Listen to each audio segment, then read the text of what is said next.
What happens when one of the world's most powerful tech billionaires sits down for what should be a routine late-night interview, only to find himself ambushed by a host with a hidden agenda? What you're about to witness is the explosive moment. When Bill Gates discovered that Steve Colbert wasn't interested in a friendly chat about philanthropy or technology.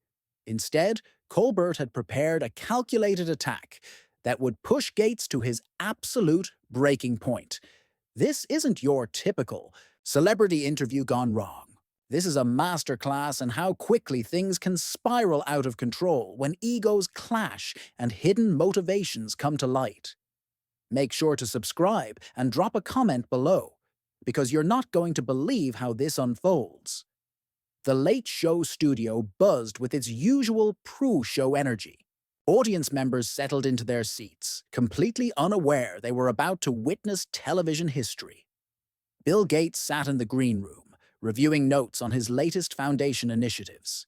He had agreed to this interview to discuss his work on global health and climate change, topics he genuinely cared about and could speak passionately about for hours. Meanwhile, in his dressing room, Steve Colbert was having a very different kind of preparation session. His producers had briefed him on a new angle, one that would generate the kind of controversy that social media thrives on. The plan was simple, but devastating. Catch Gates off guard with accusations and conspiracy theories that had been circulating in certain corners of the internet. Colbert knew exactly what he was doing. This wasn't about journalism or entertainment. This was about creating a viral moment that would dominate headlines for weeks. As Gates walked onto the set, the audience erupted in applause.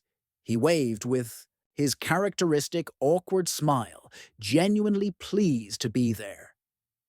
Colbert stood up from behind his desk, flashing that practiced late-night host grin that had made him millions of dollars. They shook hands, exchanged pleasantries about the weather and the city, and Gates settled into the guest chair with the relaxed demeanor of someone who had done thousands of interviews.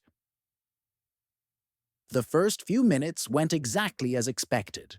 Colbert asked about the Gates Foundation's work in Africa, nodding thoughtfully as Gates explained their vaccination programs and malaria prevention efforts.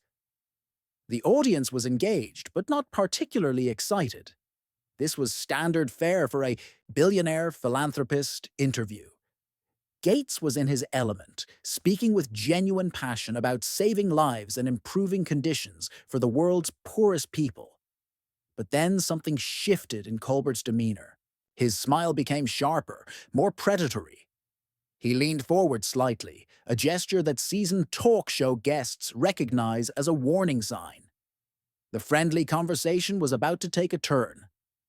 "Bill, I have to ask you about something that a lot of people are talking about," Colbert said, his tone still conversational, but with an edge that hadn't been there moments before. "There are some who say your foundation's work isn't really about helping people. They say it's about control, about testing experimental treatments on vulnerable populations who can't say no." Gates blinked, clearly caught off guard. This wasn't in the pre-interview notes. His media training kicked in, and he maintained his composure, but those who knew him well could see the slight tightening around his eyes. "I'm not sure what you're referring to, Steve. Our work is completely transparent. We publish detailed reports on everything we do." Colbert wasn't backing down. If anything, he seemed energized by Gates's discomfort. "But transparency isn't the same as having good intentions, is it? I mean, you've got more money than most countries. You can influence global health policy with a phone call. Some people find that terrifying." The audience began to sense the tension. What had started as polite applause and occasional chuckles was now dead silence. Gates shifted in his chair, his media-trained smile flickering for just a moment. "Steve, I think you might be confusing me with some kind of conspiracy theory. I'm just trying to use my resources to help solve problems that governments and other organizations haven't been able to tackle effectively." But Colbert was just getting started. He had prepared for this moment, done his research on every controversial angle he could find. help solve problems or create dependency?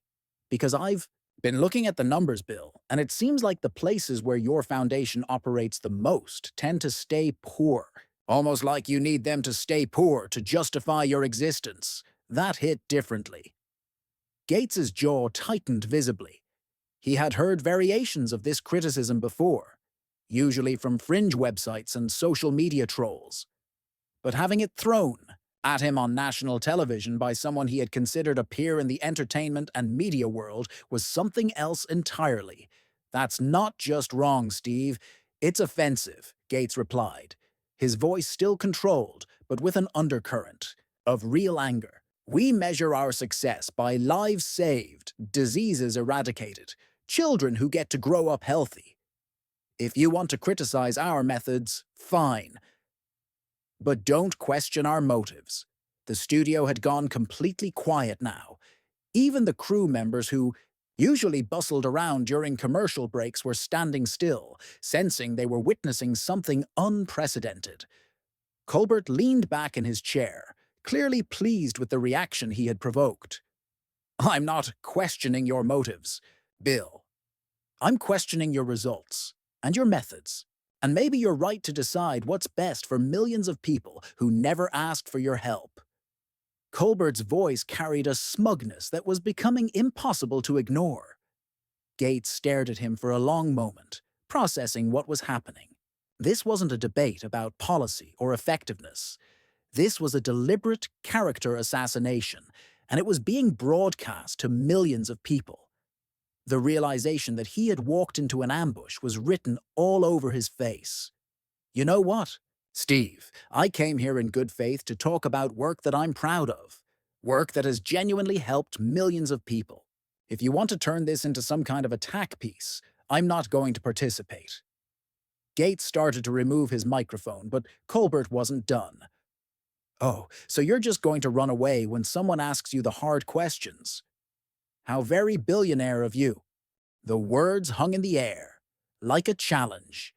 Gates slowly put his microphone back on, his movements deliberate and controlled. The audience could feel the shift in energy. This was no longer a friendly late-night chat.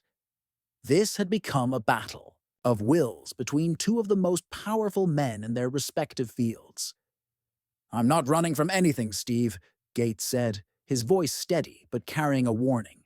But I'm also not going to sit here and let you spread misinformation about work that saves lives. If you have legitimate questions about our foundation's operations, I'm happy to answer them. But if you're just here to perform for your audience, then we have a problem. Colbert's eyes lit up. This was exactly the kind of pushback he had been hoping for. A compliant, apologetic Gates would have been boring television. But an angry Gates, a Gates who was willing to fight back, that was pure gold. Perform for my audience? Colbert laughed. But it wasn't a pleasant sound. Bill, everything you do is a performance. You perform philanthropy. You perform humility. You perform caring about the little people. But at the end of the day, you're still the guy who built a monopoly and then decided to rebrand himself as a saint. The accusation hit Gates like a physical blow. His carefully maintained composure cracked for just a moment, revealing the anger underneath. You want to talk about performance, Steve? What about this performance right here? You invited me on your show under false pretenses, then ambushed me with conspiracy theories and personal attacks. At least when I was building Microsoft, I was honest about what I was doing. The audience was completely silent now, watching this collision of titans with the kind of fascination usually reserved for car accidents. Colbert's producers were frantically signaling from the wings, but he ignored them completely. This was better than anything they could have scripted. Honest? Colbert's voice dripped with sarcasm. You crushed competitors, stifled innovation, and built your fortune on the backs of other people's ideas. Now, you want credit for giving some of it back? That's not philanthropy, Bill. That's a protection racket with better PR. Gates stood up abruptly, his chair rolling backward. The sudden movement startled the audience, and several people gasped audibly. For a moment, it looked like he might actually leave right then and there. But instead, he turned to face Colbert, directly, abandoning any pretense of casual conversation. You know what your problem is, Steve. You're jealous. You sit behind this desk every night making jokes about people who actually try to change the world. You mock politicians, you mock business leaders, you mock anyone who has the courage to take risks and try to make a difference. But what do? You actually contribute? What legacy are you building besides cynicism and cheap laughs? The attack was devastating in its precision. Colbert's face flushed red, his practiced composure finally cracking. He had expected to control this conversation, to be the one asking the tough questions while Gates squirmed in the hot seat. But Gates had just flipped the script, and suddenly Colbert was the one under attack. "I contribute truth," Colbert shot back, his voice rising. "I ask the questions that need to be asked. I hold powerful people accountable when everyone else is too intimidated or too bought off to do it. Someone has to call out people like you who think your money gives you the right to play God with other people's lives." "Play God?" Gates laughed, bitterly. "Steve, you have no idea what you're talking about. You sit in your comfortable studio in New York and judge people who are actually trying to solve real problems. Do you know what it's like to see a child die from malaria because they can't afford a $5 mosquito net? Do you know what it's like to watch entire communities suffer from diseases that we eliminated in rich countries decades ago?" "Spare me the bleeding heart routine," Colbert interrupted. "You're not Mother Teresa, Bill. You're a businessman who figured out that philanthropy is good for business. How much money has your foundation made for Microsoft? How many government contracts have you secured because of your charitable work? How many competitors have you squeezed out by offering free services funded by your tax-deductible donations?" The accusation was so specific, so calculated, that it was clear Colbert had done his homework. This wasn't a spontaneous attack. This was a planned assault, and Gates was beginning to realize just how deep the ambush went. "You think this is about money?"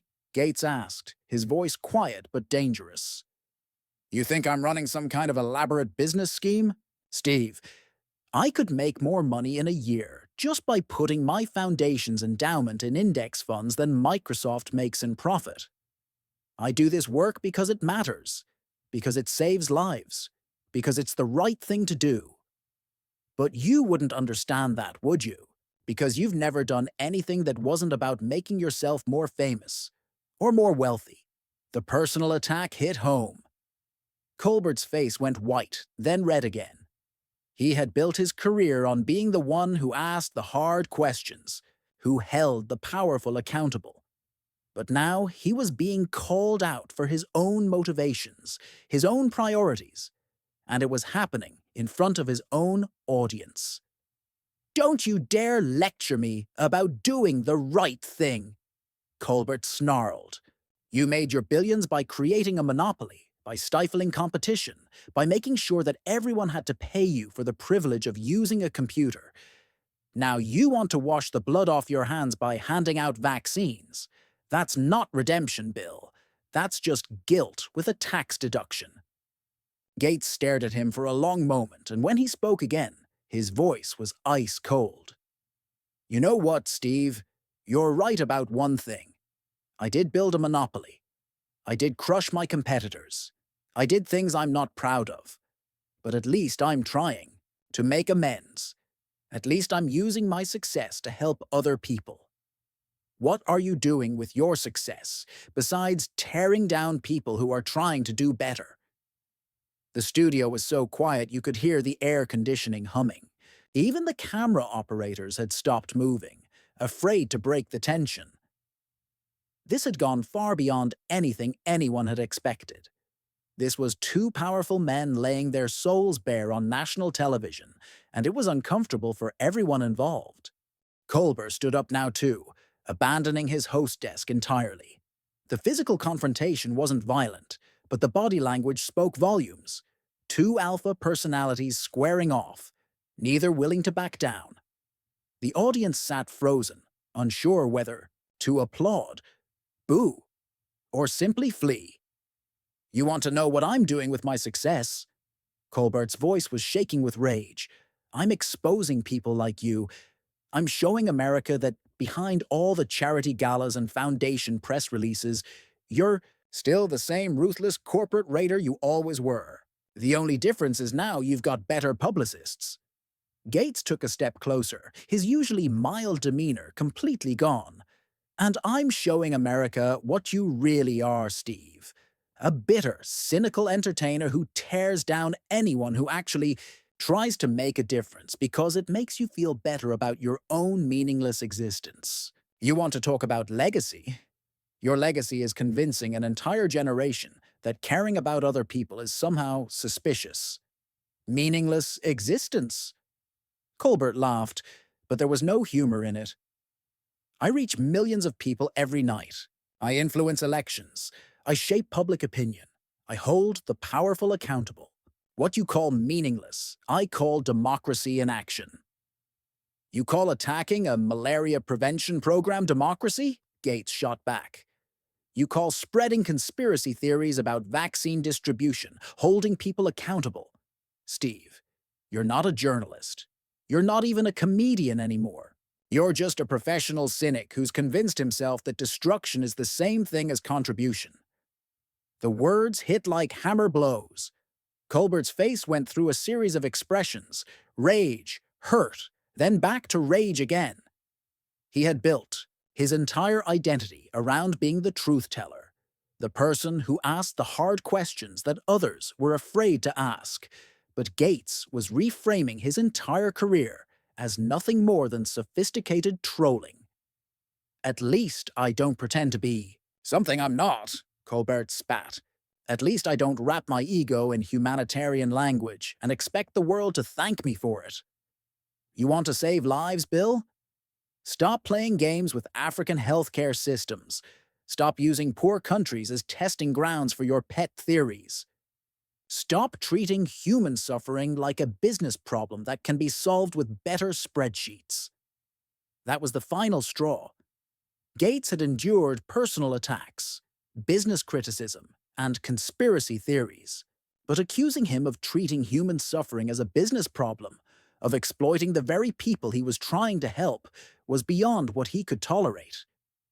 You know what, Steve? I'm done.